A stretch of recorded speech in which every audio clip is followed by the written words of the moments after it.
কোন বাবারে নিয়ে ভাগাভাগি করতেছো? কোন মারে নিয়ে তোমরা ভাগাভাগি করতেছো? যেই বাবা নিজের মুখে খাবার না দিয়া তুমি সন্তানের মুখে খাবার দিয়েছে, যেই মা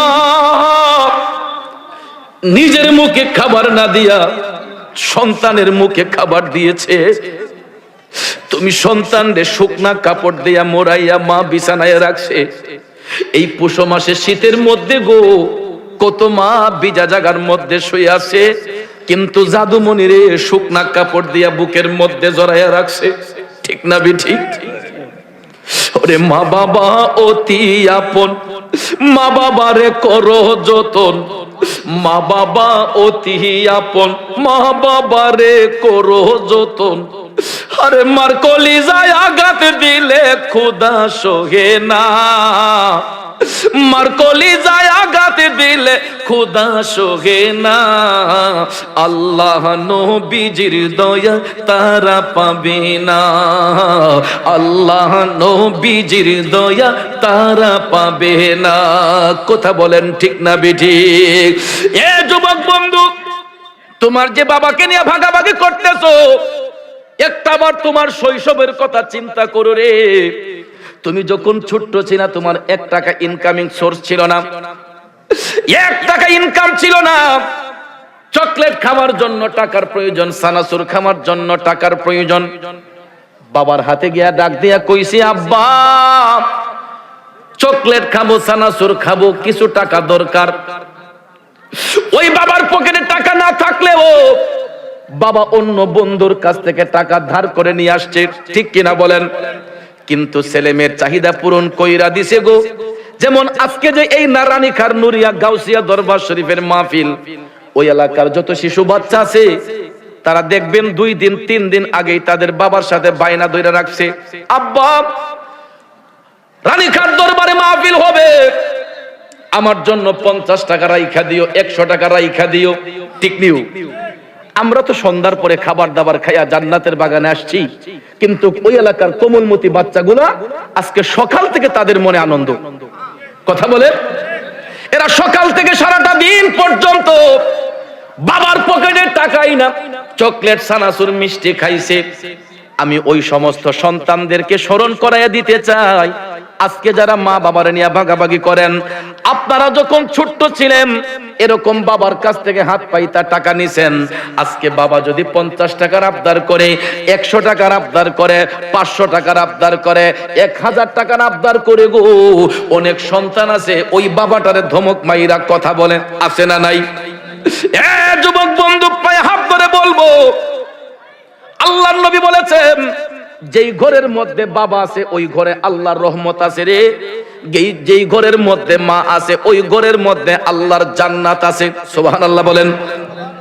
এই জন্য আল্লাহর নবী বলেছেন পৃথিবীর কোন সন্তানরা মৃত্যুর আগের দিন পর্যন্ত মায়ের গোলামি করলে কোন সন্তান ওই মায়ের একটা ফোঁটা দুধের ঋণ শোধ করতে পারবে না। কথা বলেন ঠিক না বেঠিক? এই জন্য একজন কবি বলেছেন, মায়ের একদার দুধের দাম কাটিয়া গায়ের চাম, একদার দুধের দাম, মায়ের একদার দুধের দাম কাটিয়া গায়ের চাম, পাপোশ বানাইয়া ঋণের সুদ হবে না, এমন দরদি ভবে কেউ হবে না আমার মা, মা গো। কথা বলেন ঠিক না বেঠিক? যুবক যুবক শুনো রে, ও যুবক, কোনদিন সন্তানরা মায়ের দুধের ঋণ শোধ করতে পারবে না।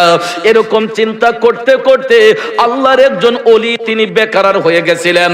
এই আল্লাহর ওলির নাম হইছে হযরতে শেখ ফরিদ রহমাতুল্লাহ আলাইহি। শেখ ফরিদের জীবনে আমি পড়ে দেখলাম, উনি এমন সহজ সরল চলাফেরা করতেন। আল্লাহর ওলি শেখ ফরিদ কোনদিন কারো কাছে ঋণের মুখাপেক্ষী হতেন না। গভীর মনোযোগ। আল্লাহর ওলি শেখ ফরিদ দিনের বেলা ব্যবসা করতেন, রাতের বেলা যখন তিনি ঘরে যাইয়া শুবার ঘরে যাইতেন, শেখ ফরিদ ঘুমের ঘরে যায় চিন্তা করতেন, এই পৃথিবীতে এমন কোন লোক আসেনি আমার কাছে কোনো টাকা পয়সা পাই। আল্লাহর ওলি শেখ ফরিদ শুবার ঘরে যাইয়া চিন্তা করে ব্যর্থ হইয়া যায়, না না না, আমার জানা মতো এমন কোন ঋণ আমি দেখি না, কেউ আমার কাছে কোনো টাকা পয়সা পাবে না। মনোযোগ। এইভাবে শেখ ফরিদ প্রতিটা দিন ব্যবসা বাণিজ্য করে রাতে যখন শুবার ঘরে শুইতে যায় তখন চিন্তা করে কেউ কোনো টাকা পয়সা পায় কিনা। শেখ ফরিদ চিন্তা করে ব্যর্থ হইয়া যায় বাজান। একদিন, 2 দিন, 3 দিন যাবার পরে গো, চতুর্থ রাত্রে আল্লাহর ওলি শেখ ফরিদ যখন বিছানার মধ্যে শুইতে গেলেন, হঠাৎ করে চিন্তা করলেন, দেখি তো এমন কোন লোক আসেনি আমার কাছে দেনা পাওনা পায়। বন্ধুরে, চিন্তা করতে করতে করতে গো, আল্লাহর ওলি শেখ ফরিদ একটা ঋণ খুঁজে বের করলেন। একটা ঋণ খুঁজে বের করছে। শেখ ফরিদ কই, আমি যখন অবুঝ ছিলাম, শিশু ছিলাম, আমি তো তখন আমার মায়ের স্তন থেকে দুধ পান করেছিলাম। আমি একটানা 2 থেকে 2.5 বছর হয়তো আমার মার দুধ পান করেছি। আমি তো আমার মায়ের কাছে ঋণী হয়ে আছি গো। আল্লাহর ওলি শেখ ফরিদ ভাবলেন, যেমন করেই হোক আমার মার কাছ থেকে দুধের ঋণটা মুক্ত করতে হবে, এই দুধের ঋণটা শোধ করতে হবে। বন্ধুরে, শেখ ফরিদ দুনিয়ার কোনো মানুষের কাছে ঋণ খুঁজে পায় না। ঋণ পাইছে গিয়ে আমার কাছে। কিন্তু বাজান জেনে রাখেন গো, মৃত্যুর আগের দিন পর্যন্ত মায়ের সেবা করলে সন্তানগুলা একজন লোকের কাছে দায়ী থাকবে, একজন লোকের কাছে তারা ঋণী থাকবে, উনি হচ্ছেন মা। কথা বলেন ঠিক কিনা? এ বন্ধুরা, শেখ ফরিদ অন্য কোনো ঋণ পায় না। খুঁজতে খুঁজতে খুঁজতে বের করলেন যে আমি আমার মার কাছে ঋণী, এই ঋণটা শোধ করার জন্য গো আল্লাহর ওলি শেখ ফরিদ সারাটা রাত পাখির মতো ছটফট ছটফট করলেন। রাত যখন পহিয়ে গেল, হঠাৎ করে মুয়াজ্জিন সাহেব মসজিদের মাইকের মধ্যে এলান করতেছেন, আসসালাতু খায়রুম মিনান নাওম।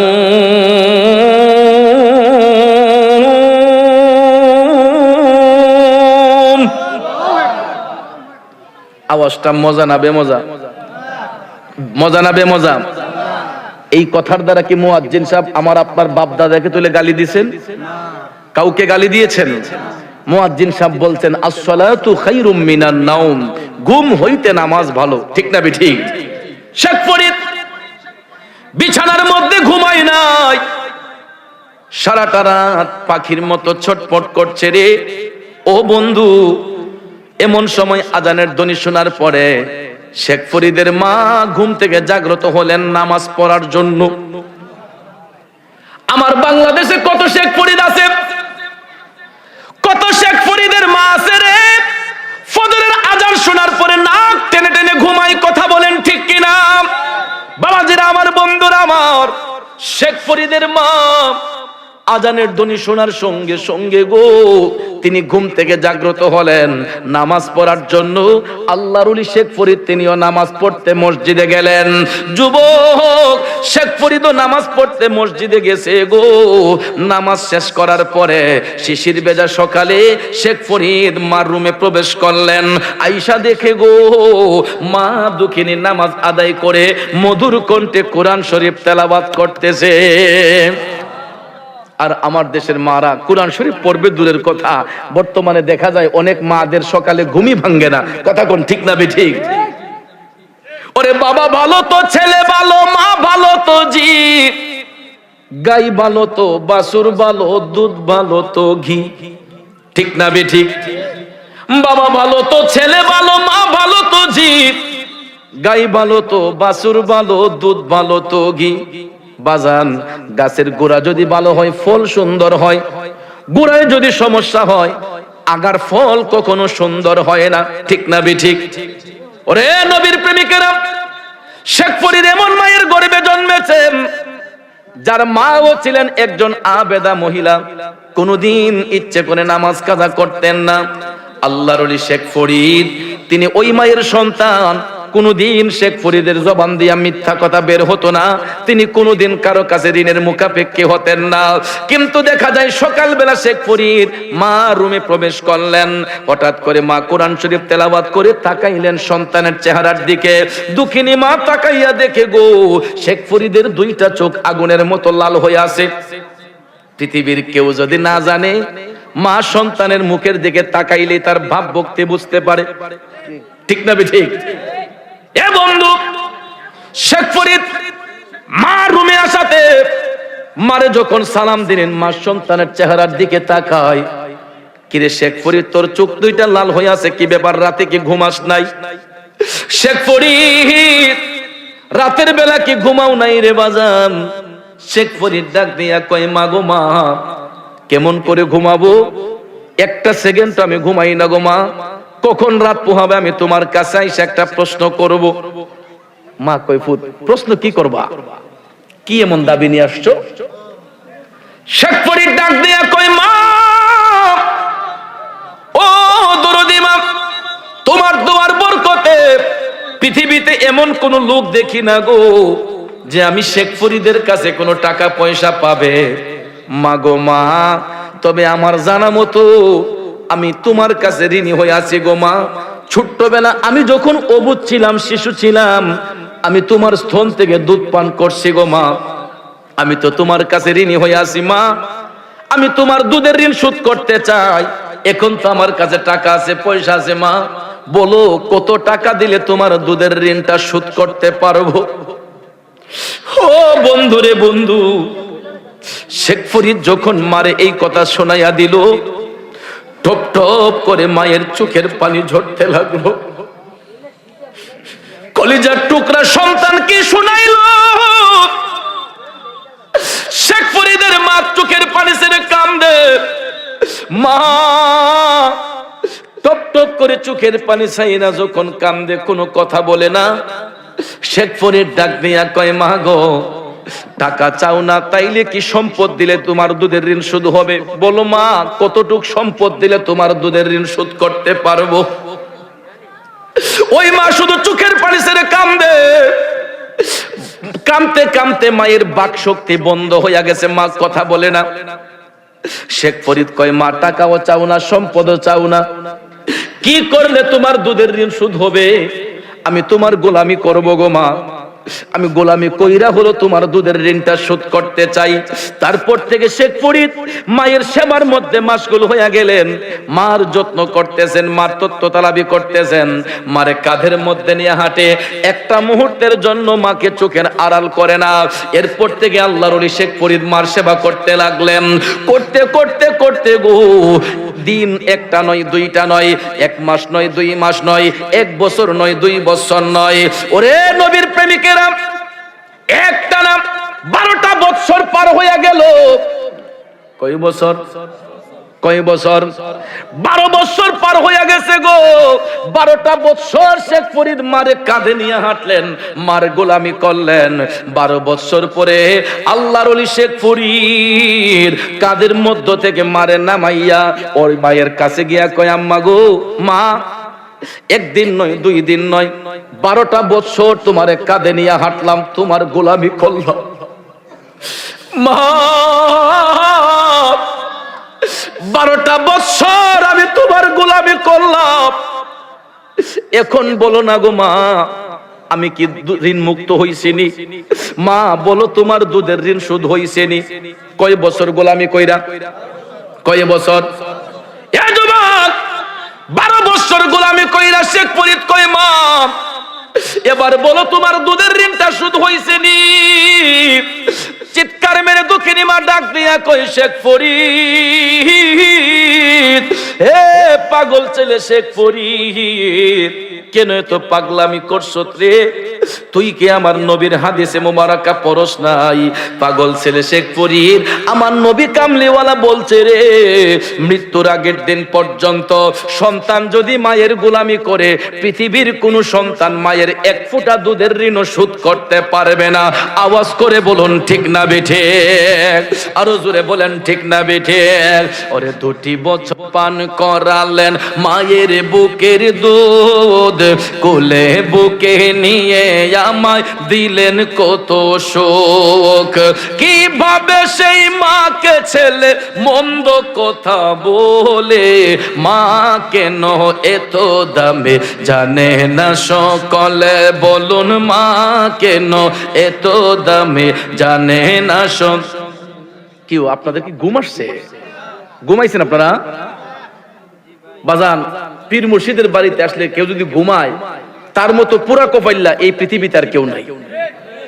কারণ আজকের এই মাহফিলটা ভক্তের জন্য উরুস মাহফিল। এই মাহফিলটা আজকে এই রানীখার গাউসিয়া নুরিয়া দরবার শরীফে যত ভক্তবৃন্দ আসছে, এদের জন্য একটা ঈদের দিন, আনন্দের দিন। এখানে আসছেন আপনারা তাওয়াজ্জু নেওয়ার জন্য। এখন আপনি যদি ঘুমের ঘরে গিয়ে নাক টানেন, তাহলে আপনি তাওয়াজ্জু কি পাইবেন? তাওয়াজ্জু থেকে বঞ্চিত হয়ে যাবেন। কারণ আজকের এই রাতটা হচ্ছে আশিকদের জন্য ঈদের রাত, এবং বিশেষ করে এটা আজকে বাস্তবিক ঈদের রাত, জুমার রাত। কথা কোন ঠিক না ঠিক?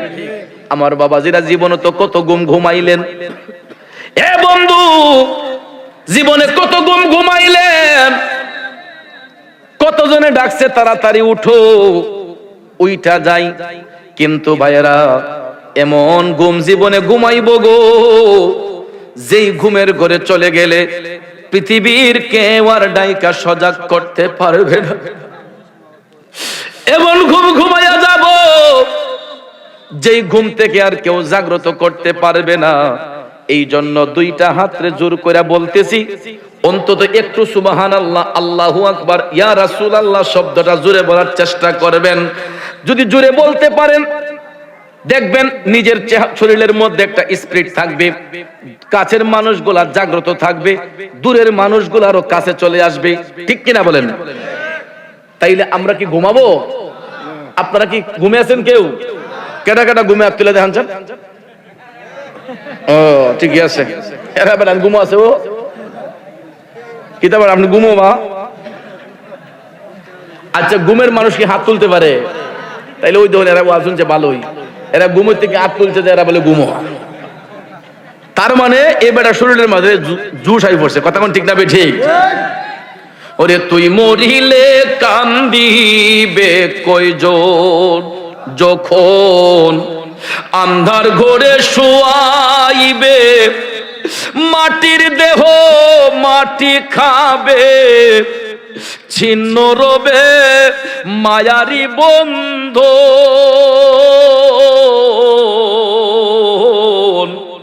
তুই মরিলে কান্দিবে কয়জন? ঠিক না বেঠিক? ও বাজান, এই জন্য জীবনে কত ঘুমাইবেন, এমন ঘুমাইবেন কেউ ডাইকা সজাগ করতে পারবে না। এই জন্য বন্ধু, এই মাহফিল কোন সাধারণ মাহফিল না, এটা গাউসে পাকের স্মরণের মাহফিল, আমার নবীর প্রেমের বাগান। কথা কোন ঠিক না বেঠিক? গাউসে পাক যে পিরানি পীর দস্তগীর হয়েছেন, এটাও হয়েছেন মায়ের দোয়ার কারণে। কথা কোন ঠিক কিনা? আমি সেই বিষয়ে আলোচনা করব, আগে শেখ ফরিদের ঘটনাটা শেষ করে ফেলি, কষ্ট হবে না তো? 12 বছর গোলামি কইরা আল্লাহর ওলি শেখ ফরিদ ওই মারে ডাক নিয়ে বলতেছে, মা গো মা, ও দরদি মা, টাকা চাইলা না, সম্পদ চাইলা না, ধন দৌলত কিছুই চাইলা না, আমি 12টা বছর গোলামি করলাম, এবার বলো গো মা, তোমার দুধের ঋণটা শোধ হইছে নে? ওই মা ডাক দিয়া কই, শেখ ফরিদ কেন তো পাগলামি করছস? যদি আমার নবীর কথা সত্য হইয়া থাকে, এখনো তুই আমি মায়ের 1 ফোঁটা দুধের ঋণ শোধ করতে পারস নাই। এই কথা শোনার সঙ্গে সঙ্গে আল্লাহর ওলি শেখ ফরিদ সঙ্গে সঙ্গে তিনি বেহুশ হইয়া পড়ে গেলেন, অজ্ঞান হইয়া পড়ে গেলেন। বাবাজিরা আমার, তারপর থেকে শেখ ফরিদ ভাবতে লাগলেন, 12 বছর গোলামি কইরাও যদি ওই মায়ের একটা ফোঁটা দুধের ঋণ শোধ না হয়, আমি যদি সারা জীবন আমার মায়ের গোলামি করি গো, তারপরও তো আমার মায়ের ঋণ শোধ করতে পারবো না। এই বলে শেখ ফরিদ মার পায়ে ধরে ফেললেন, মার পায়ে গিয়া ধইরা বললেন, মা গো মা, ও দরদি মা, আমি ভুল করেছি গো মা, আমারে ক্ষমা করে দাও। আজকের পর থেকে আর কোনোদিন তোমার মনে কষ্ট দিয়া কথা বলবো না, আর কোনোদিন তোমার কাছে দুধের ঋণ মুক্ত নেওয়ার কথা বলবো না, আমারে তুমি ক্ষমা করে দাও। কারণ সন্তান যখন ভুল বুঝা মা বাবার কাছে গিয়া ক্ষমা চায়, কোনো মা বাবার সন্তানের উপর আর রাইগা থাকতে পারে না। শেখ ফরিদের মা কই, বাজান রে, তুই যে তোর ভুল বুঝতে পেরেছস, অসুবিধা নাই, যে আমি মার মনে কোনো কষ্ট নাই, তুই তোর আমল করতে থাক। শেখ ফরিদ আমল করে ঋণ মুক্ত চলাফেরা করতেছে। হঠাৎ একদিন দেখা যায় ফজরের নামাজের পরে শেখ ফরিদের মা মুনাজাত কইরা বলতেছে, আল্লাহ, আমার শেখ ফরিদ রে তুমি ওলি বানাইয়া দাও। আরো জোরে কন্যা সুবহানাল্লাহ। শেখ ফরিদ রে কি বানাইয়া দাও? কি বানাইয়া দাও? বাজান, পৃথিবীর সব মানুষের মুনাজাত যদি এক পাল্লায় হয়, মা দক্ষিণীর একটা মুনাজাত যদি এক পাল্লায় হয়, আমার নবী কামলিওয়ালা বলেছেন ওই সন্তানের জন্য তার মায়ের একটা মুনাজাতের পাল্লাই ভারী হইয়া যায়। এই জন্য কবি বলেছেন, মা বাবাকে দুঃখ দিলে নামাজ রোজা যাই বিফলে, মা বাবাকে দুঃখ দিলে নামাজ রোজা যাই বিফলে, মার কলিজায় আঘাত দিলে খোদা সহে না, মার কলিজায় আঘাত দিলে খোদা সহে না, আল্লাহ নবীজির দয়া তারা পাবে না, হায় হায় আল্লাহ নবীজির দয়া তারা পাবে না। ঠিক না বেঠিক? বন্ধুরে বন্ধু, মা বাবার মনে হাজারো কষ্ট দিলে গো, ওই মা বাবা মনে কষ্ট রাখে না। দেখেন বাগদাদের কথা বলতেছে, যেহেতু গাউসে পাকের স্মরণের আজকের এই মাহফিল, ঠিক না বেঠিক? আমার গাউসে পাক যখন বাগদাদের জমিনে চলাফেরা করতেন, বাগদাদের এলাকার মধ্যে একটা প্রসিদ্ধ নদীর নাম আছে দজলা নদী, ঠিক না বেঠিক? বাজান আমার বন্ধুরা আমার খুব খেয়াল করেন, এই দজলা নদীর পাড় দিয়ে আমার গাউসে পাক দিনের কাজে বের হলেন, ইসলামের খেদমতে বের হলেন। হাঁটতে হাঁটতে হাঁটতে গো, হঠাৎ করে দেখা যায় একটা কবরস্থান দেখা যাচ্ছে। এই কবরস্থানের মধ্যে একটা নতুন কবরস্থান দেখা যায়। আল্লাহু আকবার কোন। নতুন একটা কবরস্থান দেখা আমার গাউসে পাক একটু জিয়ারতের জন্য দাঁড়াইলেন। আল্লাহু আকবার কোন। এটা ইমানদারদের কাজ। কাদের কাজ? ইমানদাররা যখন কবরস্থানের পাশ দিয়ে হেঁটে যায়, তখন তারা কবরবাসীর উদ্দেশ্যে সালাম বিনিময় করে, আসসালামু আলাইকুম ইয়া আহলাল কুবুর। কথা কোন ঠিক না ঠিক? কুল্লু মুসলিমিনা ওয়াল মুসলিমাত। এটা হচ্ছে ইমানদারদের বৈশিষ্ট্য। কোন কবরস্থান দিয়ে হাইটা গেলে কবরবাসীর আত্মার শান্তির জন্য তাদেরকে সালাম দেওয়া এবং ইস্তেগফার করা, এটা হচ্ছে ইমানদারদের কাজ। এই জন্য দেখবেন কোন পীর মাশায়েখ, কোন হক্কানি রাব্বানি ব্যক্তিরা যখন কোন কবর পার দিয়ে হেঁটে যায়, তখন দেখবেন তারা সূরা ফাতিহা, সূরা ইখলাস, দুরূদ শরীফের মাধ্যমে তাদের জন্য ইস্তেগফার করে দোয়া মুনাজাত করে, ঠিক না ঠিক? গাউসে পাক আব্দুল কাদের জিলানী আল গিলানী আল বাগদাদি, তিনি ওই রাস্তা দিয়ে হেঁটে যাচ্ছেন। হঠাৎ করে দেখা যায় কবরস্থান দেখা যায়, এরই মধ্যে একটা নতুন কবর। নতুন কবরটা দেখা গো আমার গাউসে পাক জিয়ারতের জন্য দাঁড়াইয়া গেলেন। জিয়ারত করার সময় গাউসে পাক ওই কবরের দিকে তাকানোর সঙ্গে সঙ্গে ওনার কাশফুল কুলুব হয়ে গেল। আমার গাউসে পাক অন্তর চক্ষু দিয়ে যখন কবরটার মধ্যে তাকাইলেন, তখন দেখতেছেন ওই কবরটার ভিতরে ধাউ ধাউ করে আগুন জ্বলতেছে। আল্লাহু আকবার বলেন না? কবরের ভিতরে আগুন জ্বলতেছে। আমার গাউসে পাক কাশফুল কুলবের মাধ্যমে তিনি বুঝতে পারলেন এই কবরে নিশ্চয়ই কাউকে আগুন দিয়ে জ্বালানো হচ্ছে। গাউসে পাক টপ টপ করে চোখের পানি ছেড়ে কান্না শুরু করে দিলেন। এমন চিৎকার করে কান্না করতেছেন, আমার গাউসে পাকের কান্নার আওয়াজ শুনে আশেপাশের লোকজন যারা ছিল সবাই আইসা জড়ো হইয়া গেছে। আল্লাহু আকবার বলেন। বাবাজিরা আমার, হুজুর গাউসে পাক ওই কবরের পারে দাঁড়াইয়া গো চোখের পানি ছেড়ে যখন কান্না করতেছেন, আশেপাশের লোকজন আইসা কয়, হুজুর আপনি এইভাবে কান্না করতেছেন কেন? হুজুর আপনি জানেন না হুজুর এই কবরটা কার কবর? আমার গাউসে পাক ডাক দিয়া কয়, বাবাজিরা গো আমি জানি না এটা কার কবর, তবে এতটুক পর্যন্ত আমি আব্দুল কাদের জেনেছি, এই কবরের ভিতরে যে আছে আমার আল্লাহ তার কবরের ভিতরে আগুন জ্বালাচ্ছে। তখন এলাকার লোকজন ডাক দিয়া কয়, হুজুর ওই ছেলেটা তার মার সঙ্গে বেয়াদবি করত, তার মা তার উপর অসন্তুষ্ট ছিল হুজুর, সে তার মাকে মারপিট করত। নাউজুবিল্লাহ কোন। এখনো এই কুলাঙ্গার সন্তান সমাজ আছে মিয়া, মার উপর হাত উঠায়। ফেসবুক ওপেন করেন, ইউটিউব ওপেন করেন, অহরহ দেখা যায় এমন কুলাঙ্গার সন্তান এখনো আছে যারা মা বাবার উপর হাত উঠায়।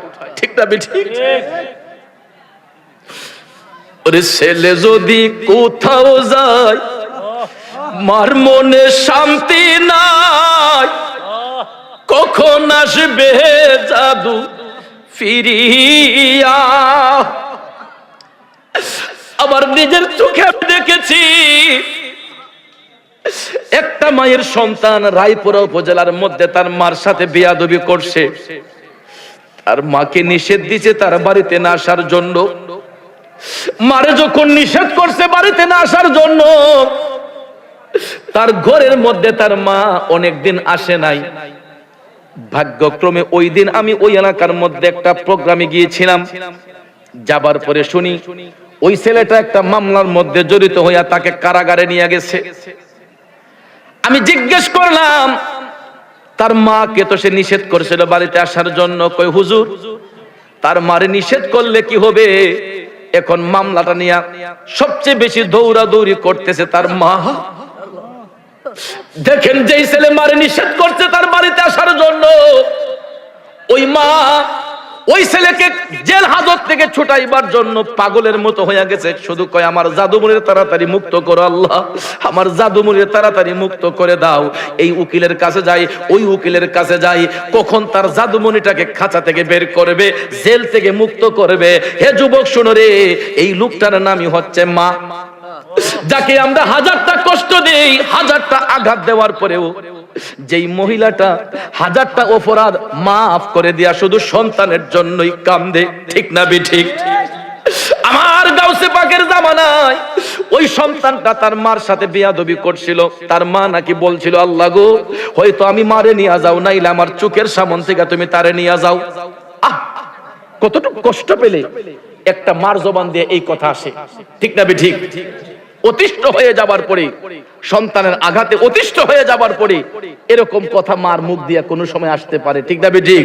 এই মহিলা যখন এই কথা বলছে আমার আল্লাহর আরশ কাঁপছে। সঙ্গে সঙ্গে ভাইয়ের আমার ওই সন্তানটা দুনিয়া থেকে বিদায় হয়ে গেছে। এলাকাবাসীরা যখন তাকে কবরে দাফন করছে, আমার গাউসে পাক গিয়ে বুঝতে পারলেন তার কবরে আগুন জ্বালানো হচ্ছে।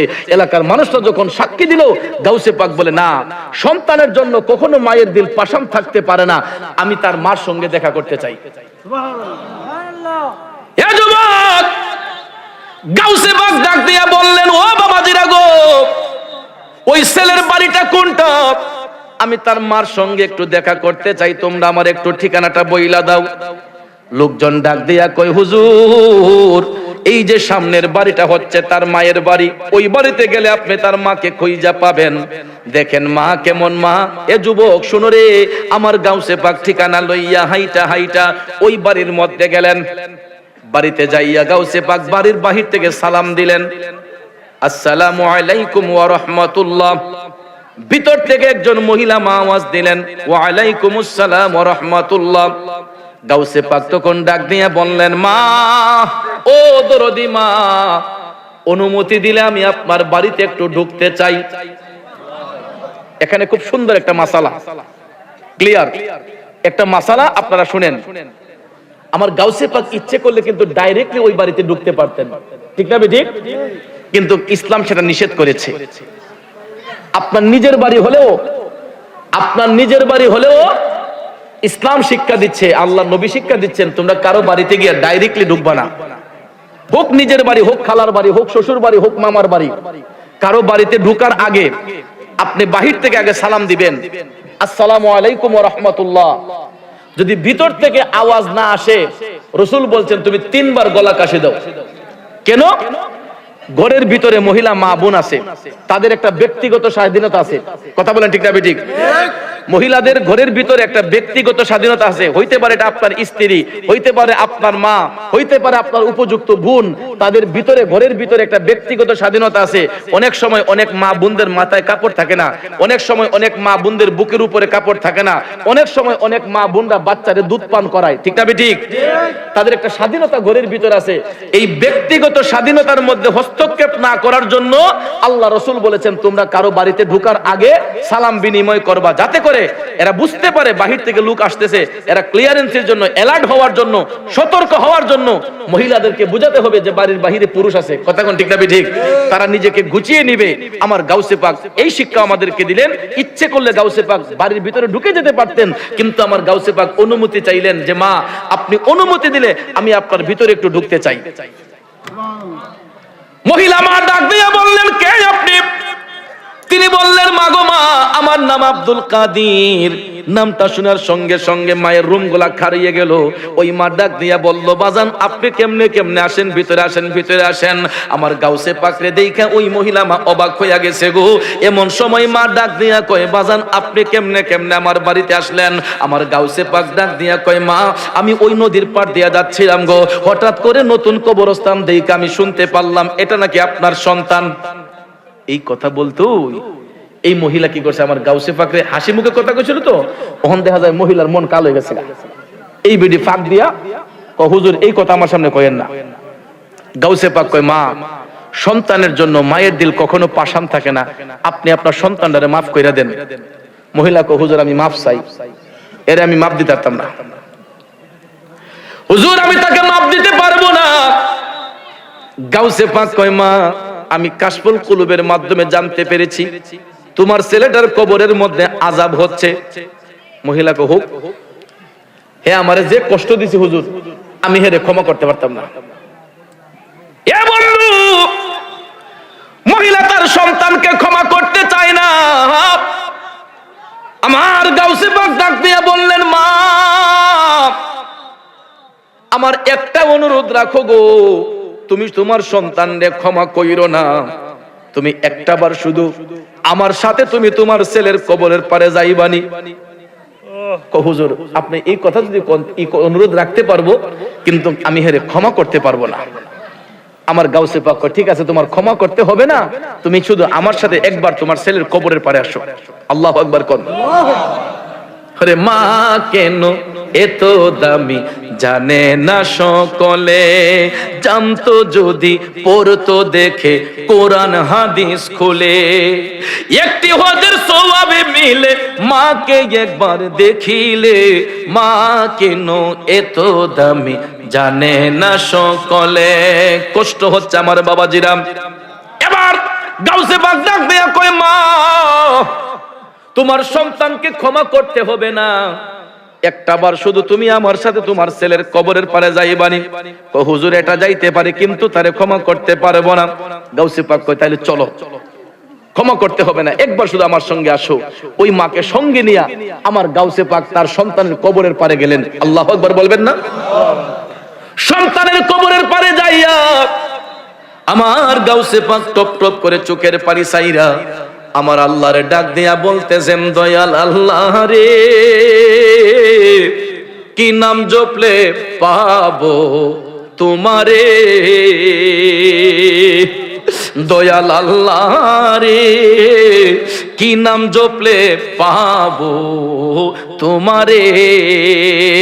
গাউসে পাক ডাক দিয়া কয়, আল্লাহ কি নামে তোমার আমি আব্দুল কাদের ডাকবো? আমি তোমার কাছে ফরিয়াদ জানাই আল্লাহ গো, সন্তানের কবরে আগুন জ্বলতাছে আল্লাহ, মায়ের দিল সন্তানের জন্য পাষাণ থাকতে পারে না। গাউসে পাক ডাক দিয়া কয়, আল্লাহ তুমি ওই মায়ের দিলটারে নরম বানাইয়া দাও, তার পাষাণ দিলটারে নরম বানাইয়া দাও। আমার গাউসে পাক আল্লাহর কাছে দোয়া করছেন, এই দোয়া আমার আল্লাহ কবুল করবে কি করবে না? করবে কি করবে না? কারণ বাজান আমার গাউসে পাক ঢাকার সিস্টেম জানতেন, যেই কারণে মাওলার কাছ থেকে অনেক কিছু অর্জন করেছেন, ঠিক না বেঠিক? আর আমরা ঢাকার সিস্টেম জানি না বিদায়, এই জন্য কবি বলেছেন খোদা তোমায় ডাকতে জানি না, ডাকার মতো ডাকলে খোদাই কেমনে শুনে না। বন্ধুরে, ঢাকার সিস্টেম যদি আমি আপনিও জানতাম, অবশ্যই মালিকের কাছ থেকে নৈরাশ হইতাম না। কিন্তু আমরা পুরা কোপাইলাম ঢাকার সিস্টেম জানি না, এই জন্য আমরা মালিকের কাছ থেকে কিছু অর্জন করতে পারি না। আমার গাউসে পাক আব্দুল কাদের জিলানী আল গিলানী ডাক দিয়ে বলতেছেন, আল্লাহ আমি আব্দুল কাদের ফরিয়াদ করছি, আল্লাহ কি নাম ধরে তোমারে ডাকবো আমি জানি না, কিন্তু আল্লাহ তুমি ওই মায়ের পাষাণ দিলটা নরম বানাইয়া দাও। গাউসে পাক ডাক দিতে দেরি হইছে গো, ওই মায়ের মনটা নরম হইতে দেরি হয় নাই। গাউসে পাক কয়, আম্মা গো, ও মা, তুমি তোমার সন্তানদের মাফ করতে হবে না, একটা বার শুধু তুমি তোমার ছেলের কবরের দিকে তাকাও। গাউসে পাক বললেন, মা তুমি একবার শুধু তোমার ছেলের কবরের দিকে একটু তাকাও, মাফ করতে হবে না। আমার গাউসে পাক ওই মাকে তাওয়াজ্জু দিলেন। গাউসে পাকের তাওয়াজ্জু পাওয়ার পরে ওই মায়ের কাশফুল কুলুব হয়ে গেছে, মার অন্তর চক্ষু খুলে গেছে। মা যখন সন্তানের কবরের পারে গিয়া দাঁড়াইছে, চোখটা বন্ধ করে সন্তানের কবরের দিকে মা নজর করছে রে। আপন চোখে যখন মা দেখতেছে তার সন্তানের কবরের ভিতর ধাপ ধাপ করে আগুন জ্বলতেছে, আর কি মায়ের মন পাষাণ থাকতে পারে রে বন্ধু? ওই মা একটা চিৎকার মেরে বলতেছে, হুজুর আমার জাদুমণি কষ্ট দিলে তো আমি মার মনেই দিছে, আল্লাহ তাআলা কেন আমার জাদুমণিরে এভাবে আগুন দেয়া জ্বালাইতেছে? আমি আর সহ্য করতে পারছি না। গাউসে পাকরে মহিলা ডাক দেয়া কয়, হুজুর আমি আমার জাদুমণিরে অন্তর থেকে মাফ কইরা দিলাম। আল্লাহু আকবার।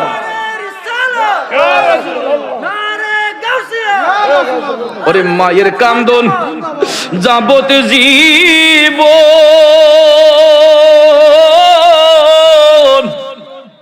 2-4 মাস বোনের কান্দন রে,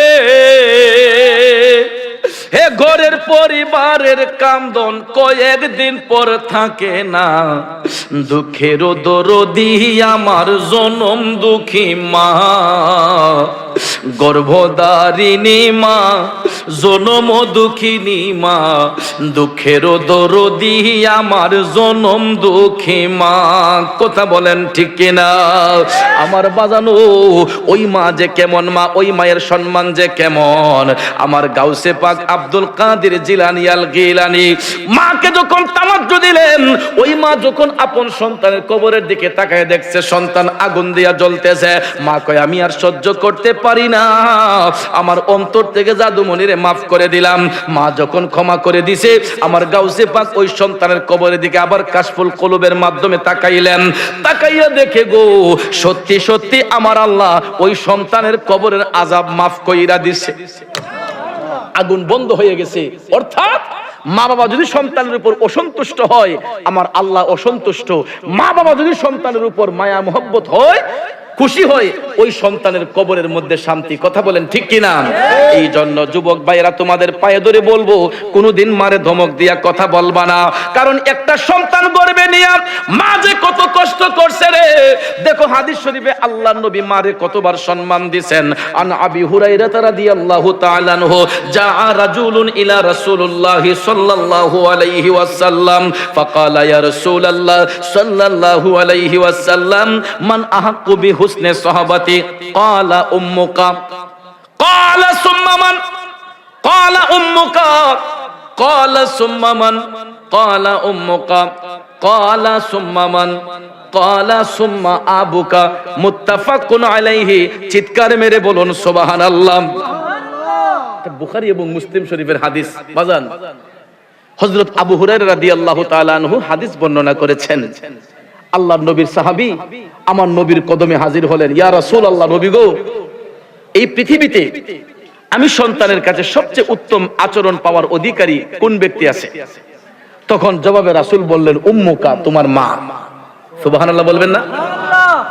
সাহাবী দ্বিতীয়বার আবার জিজ্ঞেস করলেন, ইয়া রাসূলুল্লাহ সুম্মা মান, তারপরে কে? দ্বিতীয় প্রশ্নের জবাবে রাসূল আবার বললেন উম্মুকা, তোমার মা। সাহাবী তৃতীয়বার আবার বললেন ইয়া রাসূলুল্লাহ সুম্মা মান, তারপরে কে? তৃতীয় উত্তরে রাসূল বললেন উম্মুকা, তোমার মা। কয়বার? সাহাবী চতুর্থবার বললেন সুম্মা মান ইয়া রাসূলুল্লাহ, তারপরে কে? চতুর্থ প্রশ্নের জবাবে রাসূল বললেন সুম্মা আবুকা, অতঃপর তোমার বাবা। তারপরে তোমার বাবা। এখানে মার সম্মান রাসূল কয়বার দিলেন? বাবার সম্মান কয়বার? তাই বলে কি বাবার সম্মান কমে গেছে? ও যুবক বন্ধুরা, এটা বোঝার বিষয়। কেন রাসূল মাকে তিনবার সম্মান দিলেন, বাবার কথা একবার বললেন কেন? যুবক বন্ধুরে, তিনবার মাকে সম্মান দেওয়ার পিছনে একটা কারণ রয়েছে, বাবাকে একবার সম্মান দেওয়ার পিছনে একটা কারণ রয়েছে। মাকে প্রথমবার সম্মান দেওয়ার কারণটা হলো, আসুন জেনে নেই। 10 মাস 10 দিন আমরা সন্তানরা মায়ের ভবে ছিলাম। একটা সন্তানরে গর্ভে নিয়ে মা ঠিক মতো খেতে পারে নাই, ঘুমাতে পারে নাই। যেই মায়ের পেটে সন্তান থাকে রে, সন্তান পেটে নেওয়ার কারণে অনেক মায়ের হাত ফুলে যায়, পাও ফুলে যায়, চোখ ফুলে যায়, মুখ ফুলে যায়। আমরা সন্তানগুলা যখন মায়ের পেটে আস্তে আস্তে বড় হই, বিছানার মধ্যে মা ঠিক মতো ঘুমাতে পারে না, ডাইনে গেলে কষ্ট পায়, বামে গেলে কষ্ট পায়, না জানি সন্তানের গায়ে কোনো আঘাত লেগে যায়। এ যুবক, 10 মাস 10 দিন পার হয়ে যাবার সাথে সাথে মার যখন প্রসব ব্যথা শুরু হয়ে গো, এই প্রসব ব্যথা এমন একটা ব্যথা রে বাজান, আল্লাহর হাবিব বলেছেন মায়ের লজ্জাস্থান দিয়া সন্তান যখন দুনিয়াতে ভূমিষ্ঠ হয়, ওই ভূমিষ্ঠ হওয়ার সময় সন্তানগুলা মার কলিজার মধ্যে যেই দুইটা আঘাত করে রে,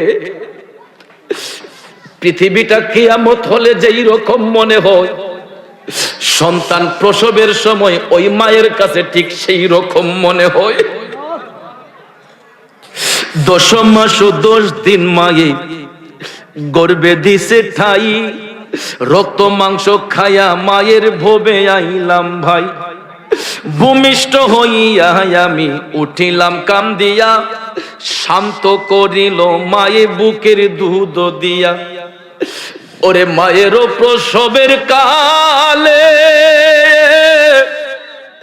বুক বেসে যায় নয়ন জলে রে, ওমা সন্তানের লইয়া কুলে ভুলে প্রসব যন্ত্রণা, দুঃখের দরদি আমার জনম দুঃখী মা, গর্ভধারিণী মা, জনম দুঃখিনী মা, দুঃখের দরদি আমার জনম দুঃখী মা। ঠিক না বেঠিক? বন্ধু, আমরা দুনিয়াতে আসার সময় মার কলেজার মধ্যে আঘাত করেছি, কষ্ট দিয়েছি বন্ধুরে, কিন্তু দেখেন আমরা সন্তানের মুখের দিকে তাকানোর সাথে সাথে ওই মায়ের 10 মাস 10 দিনের প্রসব ব্যথার জ্বালা সেকেন্ডের মধ্যে মা দুঃখিনী ভুইলা যায়। ঠিক না বেঠিক? বাজার সিজারে যদি সন্তান হয় তারপরে কষ্ট হয়, লজ্জাস্থান দিয়ে আসলে তো কষ্টের সীমা নাই, কিন্তু সিজার করে যেই মায়ের পেট থেকে সন্তান বের হয়, মনে করতে পারেন ওই মার মনে হয় কষ্ট হয় না, কিন্তু শুনেন, সিজার করা মায়ের কোমরের মধ্যে একটা এনেস্থেসিয়া ইনজেকশন দেয় রে বাজান, এত পাওয়ারফুল একটা ইনজেকশন এনেস্থেসিয়া, এটা যখন কোমরে দেওয়া হয় একটা মায়ের অর্ধেকটা বডি অচল হয়ে যায়। একটানা 6 মাস এই কোমরের জায়গাটার মধ্যে লাঠি দিয়ে আঘাত করলো, মা কোনো টের পায় না, জায়গাটা একদম অবশ হয়ে থাকে। 6 মাস এনেস্থেসিয়া ইনজেকশনটা দিলে ওই মায়ের শরীরের শক্তিটা কমে যায়, মায়ের জীবনের অর্ধেকটা শক্তি কমে যায় সিজার দিয়ে বাচ্চা হইলে। তারপরেও একজন মা সন্তানের মুখের দিকে তাকাইয়া একটা সংসারের মধ্যে কত নির্যাতন, কত আঘাত সহ্য করে। ঠিক না বেঠিক? একমাত্র বাচ্চাদের মুখের দিকে তাকাইয়া রে, এই সমাজের মধ্যে কত মহিলা আছে স্বামীর নির্যাতন সহ্য করে শ্বশুর শাশুড়ির নির্যাতন সহ্য করে, দেবর বাসুরের নির্যাতন সহ্য করে, একমাত্র বাচ্চার মুখের দিকে তাকাইয়া, ঠিক না বেঠে, বড় হইয়া যদি ওই বাচ্চাগুলা বাবা মাকে কষ্ট দেয়, এই কষ্টের কারণে আমার আল্লাহর আরশটা কাঁপে রে। যুবক, কোনদিন মার মনে কষ্ট দিও না। আমি আমার মারে নিয়ে সারাটা দেশ গর্ব করি, কারণ প্রতি রাত আমার একটা দুইটা তিনটা মাহফিল থাকে। কোন রাত্রে মাহফিল শেষ করতে করতে ফজরের আজান হইয়া যায়, কোন রাত মাহফিল শেষ করতে করতে রাত 3টা হইয়া যায়, 2টা হইয়া যায়। আমার স্ত্রী আমার রাত 1:30 2টা 2:30টায় আমার মোবাইলের রিংটোন বাজায় না। আমার বড় ভাই আছে, 2 জন ছোট ভাই আছে, কেউ আমার মোবাইলে রাত 2টা 2:30টার সময় রিংটোন বাজায় না। আমি হঠাৎ করে তাকাইয়া দেখি রে, 2:30 3টার সময় আমার মোবাইলের রিংটোনের শব্দ শোনা যায়। এত রাতে কে আমার মোবাইলের রিংটোন বাজাইছে? আমি মোবাইলটার মধ্যে তাকাইয়া দেখি আমার পৃথিবীর শ্রেষ্ঠ বন্ধু আমার মা, ডায়াবেটিসের রোগী, প্রেসারের রোগী, পাওয়ারফুল ওষুধ খায়, ঘুমাইবার কথা, কিন্তু ওই মহিলাটা ঘুমায় না রে। আমি মোবাইলে সালামটা দিয়া যদি কই, আম্মা গো, রাত তো 2:30 3টা হয়ে গেছে গো আম্মা, এখনো কি আপনি ঘুমান নাই? আবার মা আমারে ডাক দিয়া কয়, জাদুমণি, তোমারে বাহিরে রাইখা কি আমি মা চোখ বন্ধ করতে পারি? আমার মা অসুস্থ শরীর নিয়ে আমার জন্য প্রতিটা রাত ঘুম হারাম করে রে।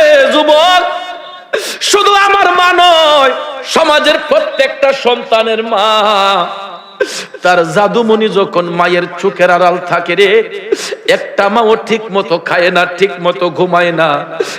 সন্তানের জন্য চিন্তা করতে করতে ওই মা নিজের জীবনটা পর্যন্ত দিতে রাজি। আজকে একটা বাস্তব ঘটনা শুনে মনটা বেশি ভালো না। আমার এক মুরিদের ছেলে সম্পর্কে আমার নাতি লাগে, তার একটা সন্তান কিছুদিন আগে রোড অ্যাক্সিডেন্টে মারা গেছে নবীনগর উপজেলায় নাসিরাবাদ গ্রামে। সন্তানটা এত সুন্দর দেখতে, ফুটফুটে চেহারার অধিকারী, তার 12 থেকে 14 বছর হবে। আমি গেলে আমারে বরাব্বা বরাব্বা ডাকতো। ছেলেটা অ্যাক্সিডেন্টে মারা গেছে। ওই ছেলের বাবা, আমার নাতিটা আজকে সন্তানের জন্য কাঁদতে কাঁদতে, ছেলের টেনশন করতে করতে আজকে লোকটা দুনিয়া থেকে বিদায় হয়ে গেছে। সকাল 10টায় তার জানাজা হবে। এই জন্য ভাইয়েরা, যারা সন্তানের বাবা হয়েছে, যে সন্তানের মা হয়েছে, ওই মা বাবাই বুঝতে পারে তার সন্তান যে কত আদরের ধন। আজকে 24টা বছর ধরে বাবা হারাইছি, এখন হারে হারে বুঝতেছি বাবার যে কত প্রয়োজন ছিল। যুবক, আমার মতো কত বাবা হারাই এতিম হয়তো জান্নাতের বাগানে আসরে, কতগুলা সন্তান হয়তো মারে হারাই এখন এতিম হইয়া গেছে। এমন রত্ন কোনদিন খুঁজে পাবা না, যেই দিন মারে হারাইবা, বাবারে হারাইবা। এই জন্য ভাই, আপনাদের পায়ে ধরে বলবো, কোনদিন মারে কষ্ট দিয়া কথা বলবেন না। হাদিসে মুবারাকায় নবীজি প্রথমবার মাকে সম্মান দিয়েছেন এই কারণে, সন্তান 10 মাস 10 দিন মার গর্ভে ছিল, মারে কষ্ট দিয়েছে এই কারণে। দ্বিতীয় সম্মান দেওয়ার কারণ হলো গো, আমরা সন্তানরা যখন ভূমিষ্ঠ হয়েছিলাম, ভূমিষ্ঠ হওয়ার পরে কিন্তু আমাদের গায়ে কোনো কাপড় ছিল না, আমরা উলঙ্গ অবস্থায় চিৎকার করে কান্নাকাটি করেছি। ওই কান্না বন্ধের জন্য ওই মুহূর্তে দুনিয়ার কোনো খাবার আমার আপনার মুখে দেওয়া হয় নাই, দুনিয়ার কোনো সুস্বাদু খাবার দেওয়া হয় নাই। কিন্তু ভূমিষ্ঠ হওয়ার সাথে সাথে আমার আল্লাহ আমার দুঃখিনী মায়ের 2টা স্তন যখন খুইলা দিছে রে, আমরা সন্তানরা যখন মায়ের দুধের মধ্যে মুখটা লাগাইয়া দিছি গো, মায়ের দুধটা পান করার সাথে সাথে ওই শিশু বাচ্চার কান্নাটা বন্ধ হয়ে গেছে, ঠিক না ঠিক? এই জন্য কবি বলেছেন 2 বছর পান করালেন মায়ের বুকের দুধ, কোলে বুকে নিয়ে আমায় দিলেন কত সুখ, ঠিক না ঠিক? বন্ধুরে বন্ধু, ছোট্টবেলায় আমরা মায়ের স্তন থেকে দুধ পান করেছি, কত আদর সোহাগ, কত লালন পালন মা করেছে। একটু জ্বর হইলে, একটু সর্দি হইলে দেখবেন মা রাতের ঘুমটা হারাম কইরা দিয়া বিছানার মধ্যে বইসা থাকে। আমরা আগে বুঝতাম না, এখন সন্তানের বাবা হইয়া দেখলাম যে একটা মহিলা যে বাচ্চার জন্য কত কষ্ট করে বাজান। আমি নিজের চোখে দেখছি, আমার বাচ্চার মা বাচ্চার গায়ে একটু জ্বর হলে, আমার 3টা ছেলের সন্তান আপনাদের দোয়ার বরকতে, কিন্তু দেখলাম বাচ্চার যদি একটু গায়ে জ্বর আসে, মহিলাটা পাগল পারা হইয়া যায়, জাদুমণিকে কখন সুস্থ করবে। এই জন্য কবি লিখছেন, হাতে পায়ে তেল মাইখা মাই দিল শক্ত করি, প্রসাব পায়খানায় আমি মায়ের কোলে করি,